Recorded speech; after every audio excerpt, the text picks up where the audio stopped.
So hello guys, welcome back to my YouTube channel set time bound goal. Guys, आज मैं जिस college के बारे में बात करने वाला हूं, इसका एवरेज प्लेसमेंट 100% है। फीस मात्र 44,000 पर ईयर है।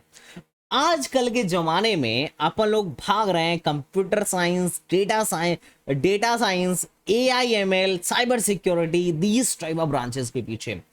और वो बहुत हद तक सही भी है। उसका रीजन जो खास तौर पे है वह यह है कि यहाँ पर प्लेसमेंट रेशियो ज्यादा है। बट क्या हो अगर हमारी रैंक लो आ जाए और हमें ये सारी ब्रांचेस नहीं मिल रही हो तो? क्योंकि आपको भी पता है बहुत अच्छे अच्छे कॉलेजों में आजकल सिविल, मैकेनिकल, इन सब का प्लेसमेंट्स नहीं हो रहा है। और लोअर ब्रांच की तो और ही बुरे हालात हैं। अगर आप फूड, आप बायोकेमिकल, बायोमेडिकल या मेटलर्जी इन सब से पढ़ रहे हो तो और भी बुरा हाल चला जाता है। तो भैया इसका रास्ता क्या है? हमारी लो रैंक है तो क्या करूं मैं? और एक बात और मैं तुम्हें बता दूं कि अभी जिस तरीके से मास हायरिंग होती है आईटी सेक्टर में, उसी तरीके से यहां से फायरिंग भी होती है। तो यहां पे अगर तुम सोच रहे हो कि भैया मैं यहां चला गया मेरी जॉब सिक्योर है, तो ऐसा कुछ है नहीं, क्योंकि यहां हर साल फायरिंग सीजन होता है। लेकिन आपको ये बात पता होगा, आज भी गांव में बोला जाता है कि भाई साहब, नौकरी तो सरकारी नौकरी ही मानी जाती है। और अभी सिविल वाले, मैकेनिकल वाले घिस रहे होते हैं किस चीज के लिए? गेट के लिए, कि भैया हमें पीएसयू मिल जाए। कैसा हो अगर मैं तुम्हें बताऊं कि कुछ कोर्सेज ऐसे हैं, कुछ कॉलेजेस ऐसे हैं जहां पीएसयू घर आती है, भैया कॉलेज में आती है और वहां से हायर करके ले जाती है। No requirement of GATE, no requirement of any type of government exams. कैसा लगेगा तुम्हें? हाँ गाइज, ऐसा है। बहुत सारे इंडिया में कॉलेजेस ऐसे हैं जहां पीएसयूज की लाइन लगी रहती है। हर साल पक्का पीएसयूज आएंगी। उसमें से कुछ कॉलेज हैं, एक है IIPEJ, एडवांस के रैंक पे लेता है, ICT मुंबई। उसके बाद कौन सा है भैया? एक मैं बता रहा हूं, दैट इज NFSU। और आज मैं इसी NFSU के बारे में चर्चा करने वाले हैं। मुझे पता है तुम में से कई लोग ऐसे कमेंट बॉक्स में मैसेज करेंगे कि कॉलेज बढ़िया है, सॉरी कॉलेज बेकार है, प्लेसमेंट नहीं होता है। लेकिन भाई साहब, जितना मैंने इसके बारे में जाना, इनके वेबसाइट्स पे, इनके क्या कहते हैं कि प्लेसमेंट ब्राउचर में इन्होंने खुद लिख रखा है 100% प्लेसमेंट। अब इसमें मैं क्या कर सकता हूं अगर एक कॉलेज वाले झूठ बोले तो? भाई हम तो यही देख सकते हैं जो कॉलेज डेटा अपने वेबसाइट पे दे रहा है, या फिर हमने वहां के फर्स्ट ईयर और सेकेंड ईयर के बच्चों से बात करी और उनसे भी मुझे फीडबैक पॉजिटिव ही मिला। और मैंने खुद कुछ एक आध बच्चों को, मतलब एक आध क्या, बहुत बच्चों को वहां भेजा है और अब तक तो कोई शिकायत ज्यादातर मिली नहीं है। अगर आपकी रैंक बड़ा लो है और आपको एक सिक्योर जॉब चाहिए कि भाई बीटेक करने के बाद अपने को जॉब मिली जाए, तो ये चीज मैं आपसे कहना चाहूंगा कि इस वीडियो को लास्ट तक देख लो। क्या पता आपकी भी किस्मत यहीं पलट जाए, लो हाई रैंक होने के बावजूद भी आपको एक बेटर कॉलेज मिल जाए। मैं जितने बच्चों को यहाँ भेजा हूं उनसे मुझे पॉजिटिव फीडबैक मिला है। बाकी आपकी choice, I am not going, मैं तो वहां कभी गया नहीं और ना ही मैंने वहां कभी जाके ग्राउंड लेवल पे देखा। लेकिन इन्होंने जो प्लेसमेंट का डेटा मेरे पास भेजा था, वो मैं टेलीग्राम चैनल पे भेज दूंगा। और वहां पे ये ऑफिशियल इन्होंने अपने इंस्टाग्राम वगैरह पे भी डाला हुआ है। तो चलो आगे मैं बात करता हूं और मैं ऑफिशियल डेटा अपने टेलीग्राम चैनल पे भेज दूंगा और PPT भी भेज दूंगा। बाकी तुम्हारी चॉइस है। लेकिन इसका स्टार्ट हो गया है, एप्लीकेशन फॉर्म स्टार्ट हो गया है। जाने का प्रोसेस क्या है, तरीका क्या है, प्लेसमेंट वगैरह की मैं बात यहां पे करने वाला हूं। तो चलो शुरू करते हैं इस वीडियो को। गाइस, मैं बात करने वाला हूं national fire service college Nagpur. ठीक है, ये NFSE नागपुर, ये जो है फायर एंड सेफ्टी इंजीनियरिंग का पूरे एशिया में इकलौता कॉलेज है। और यही रीजन है कि यहाँ पे बहुत सारी गवर्नमेंट कंपनीज, बहुत सारी PSUs आती हैं, इवन प्राइवेट कंपनीज भी आती हैं।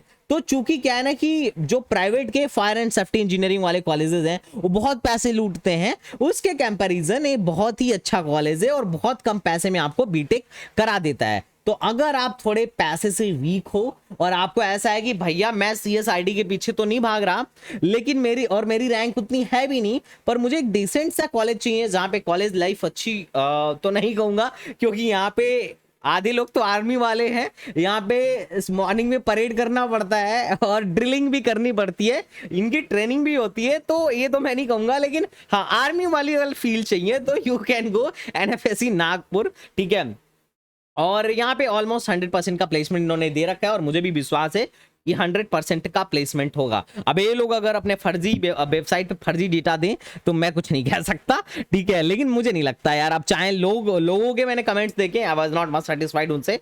बट चलो भाई शुरू करते हैं आज की स्टोरी। एनएफएससी नागपुर का जो सेशन है स्टार्ट हो चुका है। इसका फॉर्म जो है 31 जून से स्टार्ट हो चुका है। लास्ट डेट फॉर्म सबमिशन का जो है वो 5 जुलाई है। कितना है भैया? 5 जुलाई। 5 जुलाई से पहले पहले आपको क्या करना है? फॉर्म फिलअप कर देना है। अब 10 जुलाई को ये लोग कॉल लेटर सेंड करेंगे आपके जीमेल पर कि और वेबसाइट पर भी कि आपको क्या करना होगा, ये डॉक्यूमेंट लेके डॉक्यूमेंट वेरिफिकेशन के लिए वहां पे जाना होगा।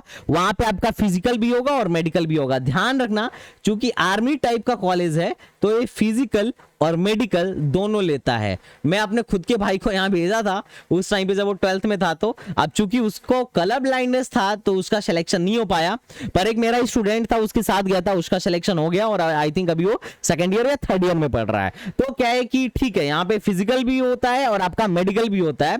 तो रैंक के साथ साथ आप फिजिकली भी ठीक होने चाहिए और मेडिकली भी ठीक होने चाहिए, कलर ब्लाइंडनेस वगैरह नहीं होना चाहिए। अब 20 और 21 तारीख को बुलाया जाएगा। पहले उन लोगों को बुलाया जाएगा जिनकी रैंक अच्छी है, उसके बाद जो सीटें बच जाएंगी उसके बाद दूसरे लोगों को बुलाया जाएगा। अब वहां पे आपका डॉक्यूमेंट वेरिफिकेशन होगा, फिजिकल और मेडिकल एग्जामिनेशन होगा। वहां पे आर्मी के लोग रहते हैं जो आपका फिजिकल चेक करते हैं और मेडिकल भी चेक करते हैं, ठीक है। उतना टफ नहीं होता है, तो परेशान मत हो। उसके बाद क्या होगा, 25 जुलाई को आपका फाइनल आ जाएगा। क्या आ जाएगा? फाइनल, कि कौन कौन सेलेक्ट हुआ है फिजिकल और मेडिकल में और किसको किसको एनएफएसयू ऑफर की जा रही है, ठीक है। अब 25 जुलाई को आ जाएगा। फिर 25 जुलाई के बाद से आपको 27 और 28 जुलाई के बीच में जाना है, वहां ओरिजिनल डॉक्यूमेंट के साथ फीस सबमिट करना है और 1 अगस्त से आपकी क्लासेस स्टार्ट हो जाएंगी। तो बड़ा ही सिंपल प्रोसेस है ना एनएफएससी नागपुर का।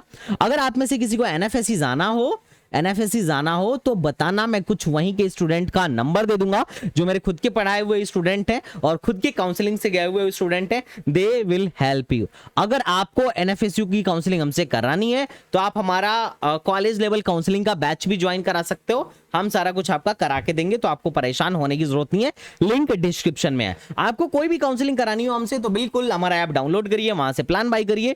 बाकी आगे की रिस्पॉन्सिबिलिटी हमारी टीम देखेगी, तो आपको परेशान होने की आवश्यकता नहीं है। अब बात करते हैं फीस स्ट्रक्चर की और मेडिकली आप फिट हो या नहीं हो, क्योंकि फॉर्म भरने से पहले ये आपको जानना पड़ेगा। अच्छा, फॉर्म फीस कितने की है? तो फॉर्म फीस जो है 5,000 रुपीज, सॉरी 500 रुपए की फॉर्म फीस जाएगी आपको, जो कि नॉन रिफंडेबल है, चाहे आपका सिलेक्शन हो या नहीं हो। फॉर्म भरना कहां से है? तो भाई फॉर्म यहां से भरना है, एनएफएसयू नागपुर। ये यहां पे जाना है, फिर एनएफएसयू नागपुर, मैं टेलीग्राम चैनल पे इसकी लिंक डाल दूंगा। यहां पे जाने के बाद से आपको यहां क्लिक करना है, ठीक है। Sorry, BTech in fire engineering, इस पे जाना है और यहाँ पे ये सारा डिटेल है। यहाँ पे जाके आप क्लिक करिए और क्लिक करने के बाद से आप यहाँ आ जाएंगे और यहाँ से आपको क्या करना है, फॉर्म फिलअप कर देना है BTech in fire and safety engineering में, ठीक है। अब आपको फॉर्म मतलब रजिस्ट्रेशन कर देना है। रजिस्ट्रेशन के बाद साइन इन कर लेना है और 500 रुपए इसका फीस है, तो आपको सबमिट कर देना है। बाकी जो डाउट हो, मैं तो हूँ ही, और जेईई मेन के सीआरएल बेसिस पर होगा और क्या कहते हैं कि कम से कम आपके 50% होने चाहिए बोर्ड में और इंग्लिश आपका कंपलसरी होना चाहिए। बस सिंपल सा लॉजिक है, बहुत कोई बड़ा काम नहीं है यहाँ पे एनएफएसयू में जाना, ठीक है। अब बात करते हैं फी स्ट्रक्चर की। तो ट्यूशन फीस 15,000 है 1 साल का, डेवलपमेंट फीस 5,000 है, अदर फीस 4,000 है, हॉस्टल फीस 18,000 है। तो टोटल आपका 42,000 पर ईयर फीस पड़ जाता है। बहुत ज्यादा नहीं है, बहुत महंगा नहीं है, जिस हिसाब से लोग प्लेसमेंट देते हैं। अब बात करते हैं मेडिकल की। तो आपकी आई साइट 6/6 होनी चाहिए, कलर ब्लाइंडनेस नहीं होनी चाहिए और उसके बाद से आपकी नॉकनी भी नहीं होनी चाहिए, फ्लैट फुट भी नहीं होना चाहिए। हालांकि थोड़ा थोड़ा ही चेक करते हैं, नॉकनी फ्लैट फुट बहुत ज्यादा डीपली नहीं चेंज करते हैं, चेक करते हैं, पर फिर भी ये सब नहीं होना चाहिए। मतलब क्योंकि आपको यहाँ पे मतलब आगे चल के डिफेंस टाइप का पर्सन बनना है तो दिस इज फॉर दैट। आप मेंटली हेल्दी होने चाहिए और कोई फिजिकल डिफेक्ट नहीं होना चाहिए, ये भी बात ध्यान रखना, ठीक है। तो ये मेडिकल स्टैंडर्ड है। अब बात करते हैं फिजिकल स्टैंडर्ड का। तो मेल की हाइट कम से कम 165 सेंटीमीटर होना चाहिए। जो लोग गोरखा, आसामीज, शेड्यूल ट्राइब्स के लोग हैं, इनको 5 सेंटीमीटर का रिलैक्सेशन दिया जाता है, तो वो 160 सेंटीमीटर पे भी जा सकते हैं। चेस्ट आपका मिनिमम 81 सेंटीमीटर का होना चाहिए, एक्सपेंडेड 86 सेंटीमीटर का हो। हालांकि मेरा एक स्टूडेंट है, उसका चेस्ट तो मुझे दिखता नहीं है, लेकिन ठीक है, यहाँ पे लिखा हुआ है आपका वेट मिनिमम 50 केजी का होना चाहिए। मुझे लगता है कि जब बच्चे नहीं मिलते होंगे तो मे बी ये ले लेते होंगे, थोड़ा बहुत कंप्रोमाइज में भी कर लेते होंगे, but I am not damn sure. पर मैंने अपने जो स्टूडेंट को देखा भाई साहब, उसका तो मुझे चेस्ट लगता नहीं है, बट ठीक है, उसकी मैंने वीडियो भी बनाई थी, आप भी वीडियो में उसे देख सकते हो। फीमेल के लिए मिनिमम 157 सेंटीमीटर होना चाहिए। रिलैक्सेबल आपका 2.5 सेंटीमीटर होना, 2.5 सेंटीमीटर रिलैक्सेबल है गोरखा आसामीज शेड्यूल ट्राइब वालों के लिए, और मिनिमम आपका वेट 46 केजी होना चाहिए। तो जिनका वेट इससे कम है, खा पी के अपना वेट बढ़ा लो भाई साहब। अब बात करते हैं कट ऑफ की। कट ऑफ बड़ी ज्यादा इंपॉर्टेंट है कि भैया किसको अप्लाई करना चाहिए। तो देखो, ये 2005 वाला जो 19-20 का बैच था, इसमें जो था जनरल वालों को, जनरल फीमेल का 9 लाख तक हुआ था, और 4,58,000 पे मेल का हुआ था, और ओपनिंग 2,35,000 पे हुई थी।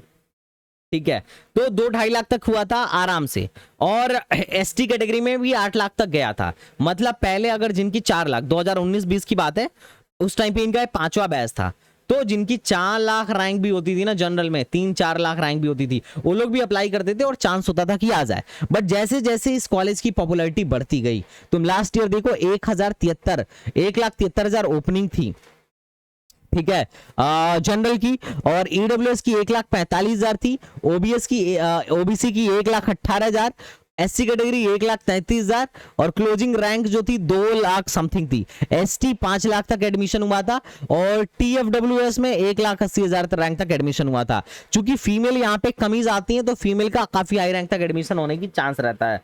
तो अगर कुल मिला जुला के अगर आपकी रैंक 2 से 3 लाख के बीच में भी है, तो यू शुड अप्लाई।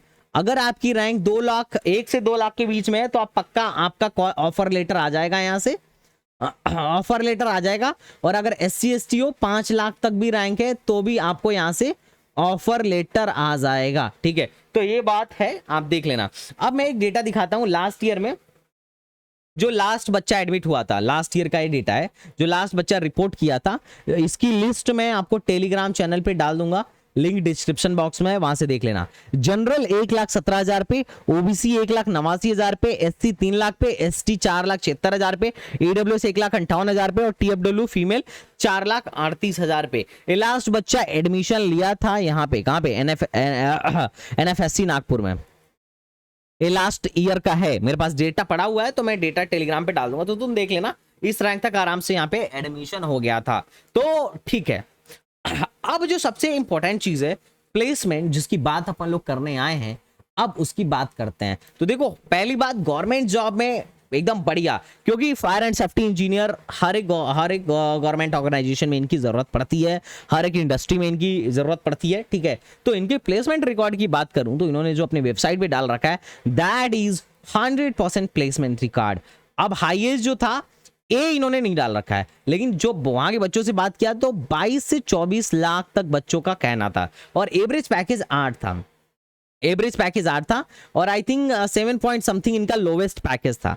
अब बात करूं कौन कौन सी पीएसयू आती हैं, तो देखो, ONGC, SAIL, GAIL, Bharat petroleum corporation limited, BPCL, IOCL, ठीक है, state fire services, AAI, airport authority of India, Reliance industries, oil and chemical sector.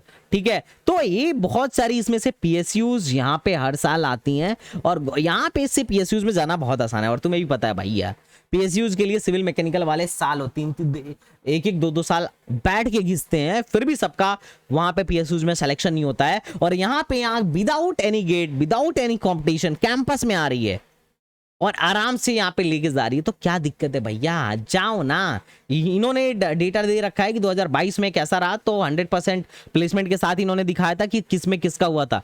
गेल में 4 बच्चों का हुआ था, रिलायंस में इतने सारे बच्चों का हुआ था। अच्छा, ये काजल लड़की है, लड़कियों की संख्या थोड़ा सा यहाँ पे कम है, क्योंकि थोड़ा फिजिकली फिट होना चाहिए, और आजकल की लड़कियां आदतर तो नाटी नाटी सी होती हैं, तो थोड़ा सा संख्या वहां पे कम ही रहता है, और ज्यादा लड़कियां इंटरेस्टेड नहीं होती हैं, फूल है मुरझा जाएंगी, तो ऐसा है।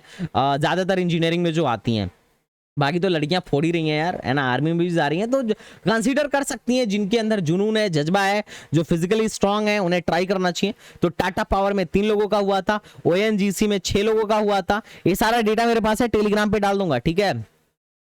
यहां पे तुम देख सकते हो 24 एक डेट भी दिया हुआ कि किस डेट को हुआ था, किस डेट को कंपनीज ने अपना रिजल्ट जारी किया था। तो डीएलएफ मतलब काफी सारा, वेदांता वगैरह, आईजीएल वगैरह, सेल वगैरह, एमएनजीएल, इन सब का मेरे पास प्लेसमेंट डिटेल है, क्योंकि भाई इंटरनल सोर्सेज बहुत सारे बच्चे अपने वहां पढ़ रहे हैं। बाकी जो लोग जो भी कहें, I don't know, I don't idea कि व्हाट दे आर सेइंग। तो ये कुछ प्लेसमेंट है, प्लेसमेंट देख के तो मुझे लगा भैया ठीक है, फ्यूचर ब्राइट है। अगर सरकारी नौकरी चाहिए तो फ्यूचर ब्राइट है, क्योंकि लो रैंक तक एडमिशन दे रहा है, 3-4 लाख रैंक तक अगर एडमिशन दे रहा है तो कोई मुश्किल नहीं है। हालांकि इस कॉलेज में भी अब कंपटीशन डे बाय डे बढ़ता जा रहा है। ये नागपुर में है, सरकारी कॉलेज है, बेस्ट कॉलेज है अगर आप फायर एंड सेफ्टी इंजीनियरिंग से बीटेक करना चाहते हो तो। बाकी आपकी मर्जी है, I am not forcing you कि यहां जाना चाहिए, बट ठीक है, यू कैन कंसीडर इट। अगर आपकी रैंक लो है तो मेरा काम है बताना, और आप में से किसी को अगर हमसे काउंसलिंग करानी हो तो नीचे डिस्क्रिप्शन बॉक्स में अपना ऐप है, डाउनलोड करिए और बाय करिए हमारा प्रोग्राम। बाकी आपकी प्रॉब्लम हम सॉल्व करेंगे। तो चलिए मिलते हैं नेक्स्ट वीडियो में, तब तक के लिए बाय बाय, टाटा एंड जय हिंद।